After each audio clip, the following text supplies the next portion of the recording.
మీరు నేను గెలవబోతున్నా అని చెప్తున్నారు, ఏ నమ్మకంతో అసలు? రేవంత్ రెడ్డి చాణక్యం లేదు, వ్యూహం లేదు, అదృష్టం కలిసి వచ్చింది.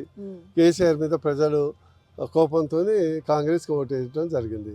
వ్యూహం లేదు, గీహం లేదు. అక్కడ ఒకటేంటంటే ఉన్న నాయకుల్లో రేవంత్ రెడ్డి కొద్దిగా పొలిటికల్ మ్యానిపులేషన్ చేయగలిగినటువంటి వ్యక్తి. బట్ బూర్ నర్సయ్య గౌడ్ నిబద్ధత ఉన్నాడు. ఇప్పుడు మీకు సినిమా దీవార్ అనే సినిమా ఉండే, మీరు చూడపోయి ఉండొచ్చు. అమితాబ్ బచ్చన్ తమ్ముడు అంటాడు వాడు, అన్న అంటాడు, నా దగ్గర బంగ్లా ఉంది, బిల్డింగ్లు ఉన్నాయి, అష్ట ఐశ్వర్యాలు ఉన్నాయి. అది అంటే తమ్ముడు అంటాడు, నా దగ్గర అమ్మ ఉంది. సో నా దగ్గర మోడీ ఉన్నాడు, నా దగ్గర భారతదేశం సిద్ధాంతం ఉంది, నా బీజేపీ కార్యకర్త చిన్నోళ్ళే కానీ బలగం ఉంది. బూర నర్సయ్య గౌడ్ ఇక్కడ ఉన్నాడు.